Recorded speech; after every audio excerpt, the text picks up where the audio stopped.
Alright, this is the Naya Rivera case. Um, she was 6 days missing. She got her son onto the dock or rescue boat.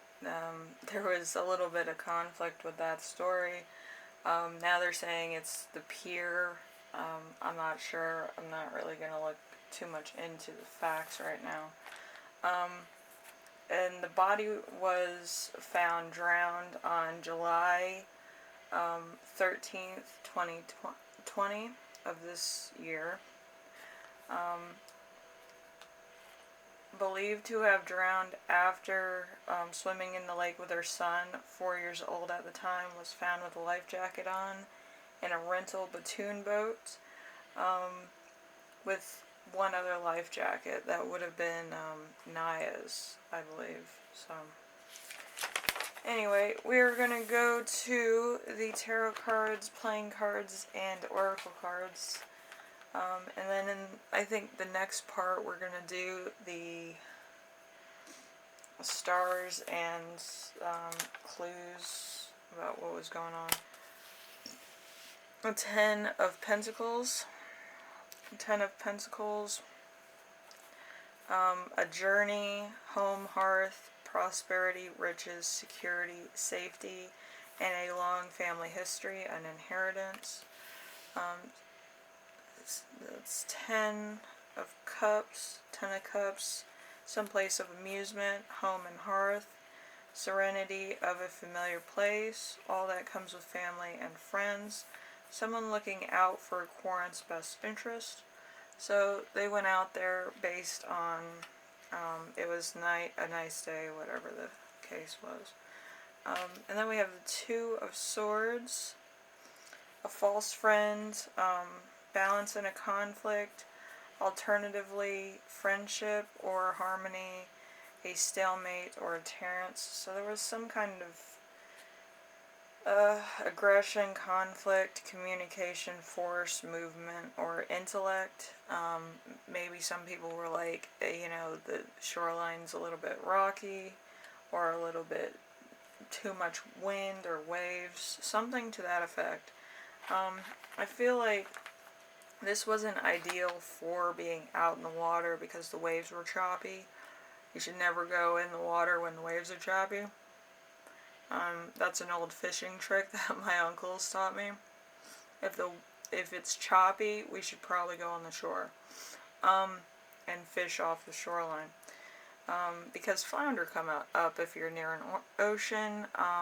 Those little minnow things come up to the surface when it's choppy on a lake, stuff like that. So we have the Three of Swords, tears, disappointment, opposition, and separation, a breaking apart of a relationship, a delay of absence. So maybe after she got her son on the rescue boat, there was just a second of separation, and that's what did it.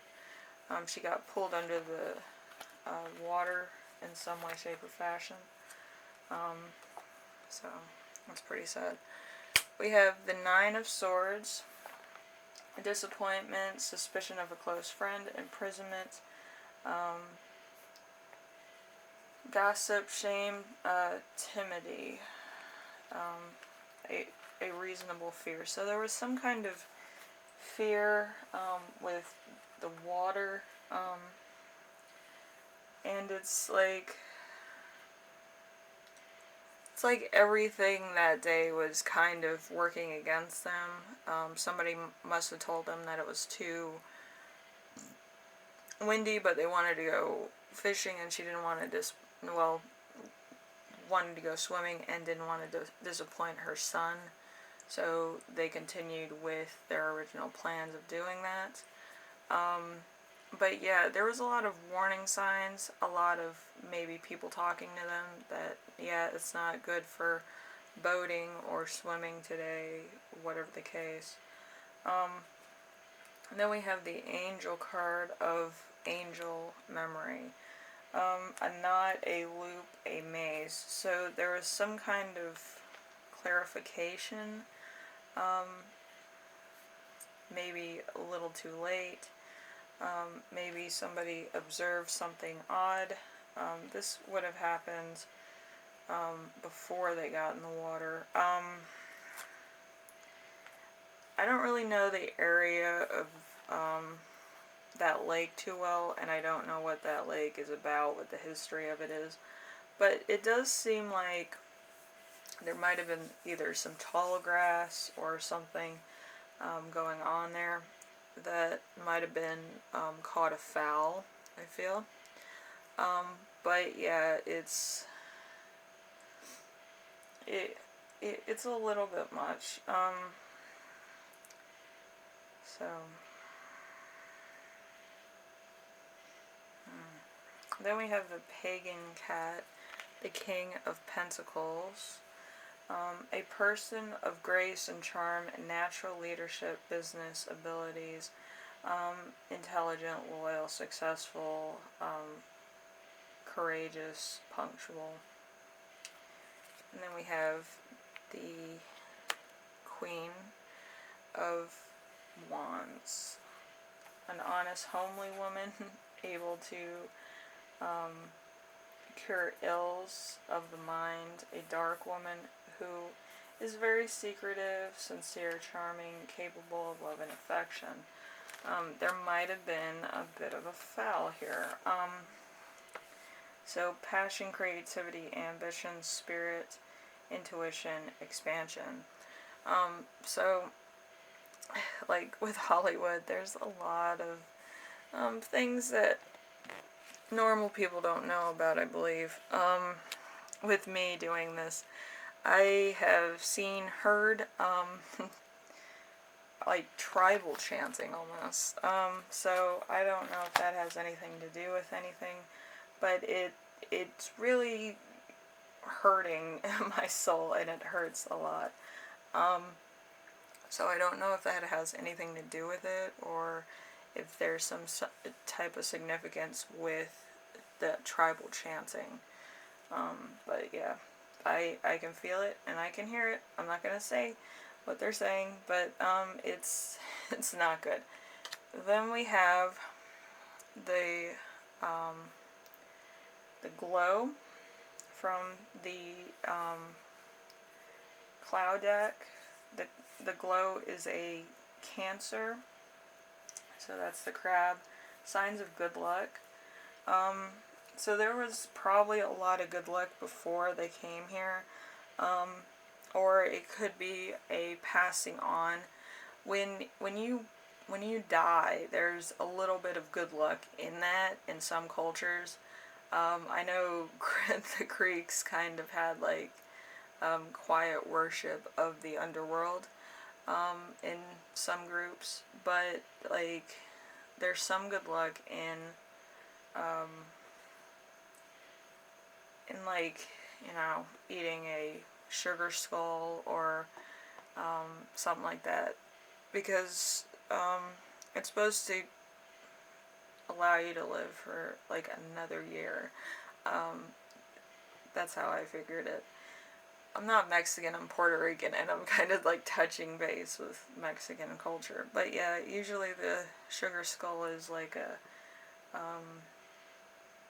it's like drinking to your health, but it's eating to your health. So it's a sugar skull that is either like a cookie kind of thing, or like a pure sugar candy. I don't really know the thing, but it's supposed to be good for like, you know, internal mortality kind of thing, and that's where I was getting at. But yeah, I feel like there's some significance with that.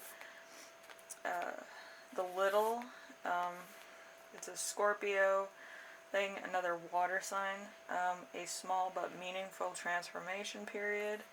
And then we have the Power card. The Power card is also a Scorpion energy. A wish fulfilled or developed. And the Scorpion, I don't think she had a really dominant Scorpion energy, or water energy for that matter, but Scorpion energy in constellations is like the working mom, or it's like the matriarch of the family kind of thing. If you make a lot of money, or you're kind of like the final mother figure with, well, you're the oldest mother figure within your family, you do get that as a sign in the sky when you pass on. So Scorpion could also mean that, and that is good luck. So, it means that you're dominant, you're not easily like dethroned. You kind of know who you are and what you're doing and where you're going, and nobody can say or do anything. It's kind of like the mafia when you're like a made man or whatever. But yeah, the Scorpion is kind of really big as far as matriarchs go. With males, I do believe the constellation for them is actually Orion, or it could also be Sagittarius, depending on what kind of person they are in their life. If they're a hunter, it's Orion. If they're more of like, they like to be fair with people, it's usually Sagittarius. So it could also be other ones, but there's so many different types of people, but usually it comes down to timing and what kind of person you were on Earth, and the constellations kind of mimic that in some way, shape, or form. Then we have the pagan cats, the 10 of Pentacles in reverse, ignoring or wasting heritage, loss of family security, gambling, burglary, or squandering funds, financial burdens revealed. So there could have been some financial burdens, of a lot of bills, maybe overspending, could have been a factor. The tabloids don't really talk about that too much, unless it's really pretty serious, because everybody has money problems nowadays, and it's not really a big eyesore,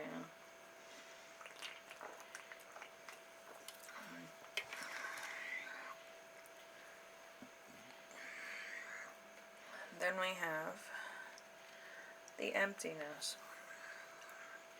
A lot of celebrities get this for some reason.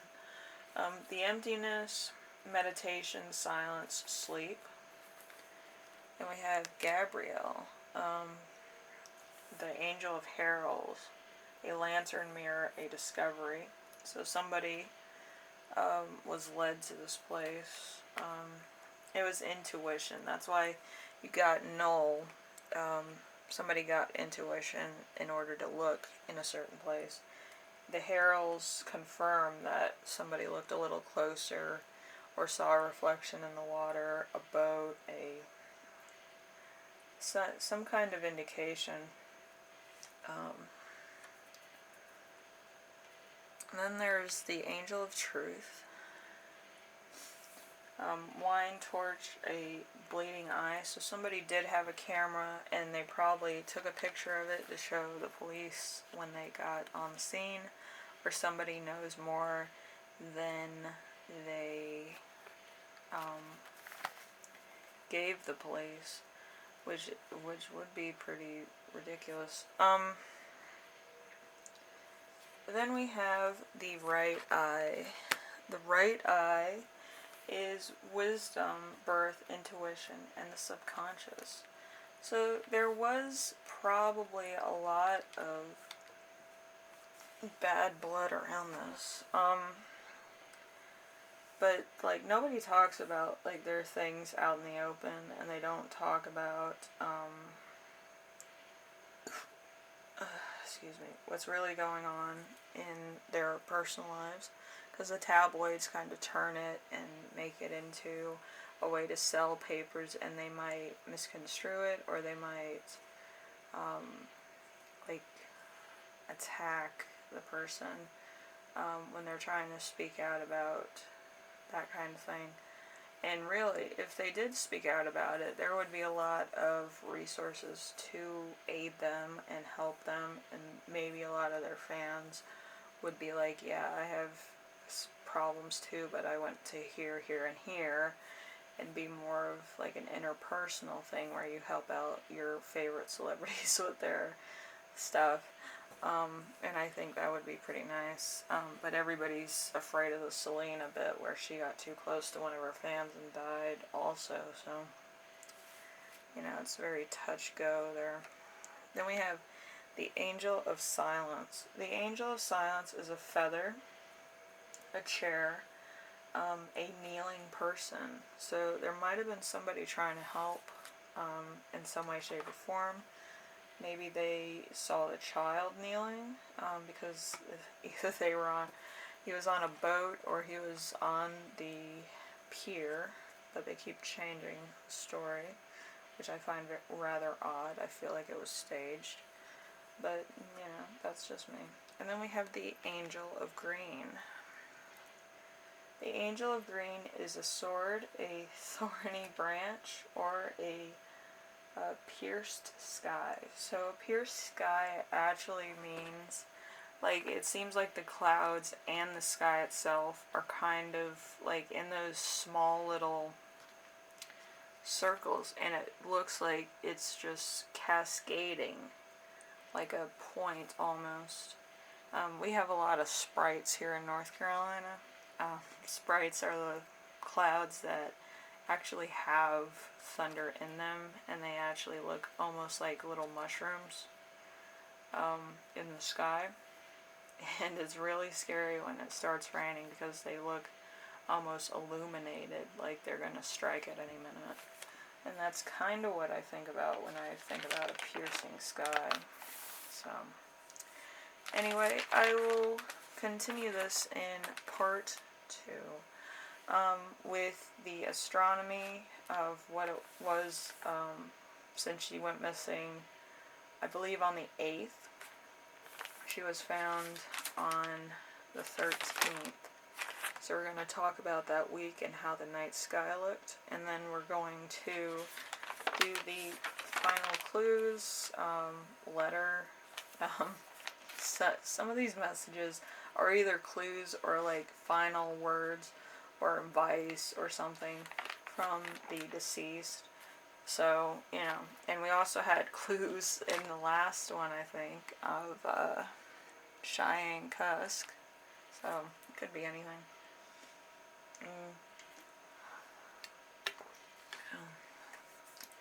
These are very interesting to look at and read. But anyway, I will see you in part 2 of this. Should be up tomorrow.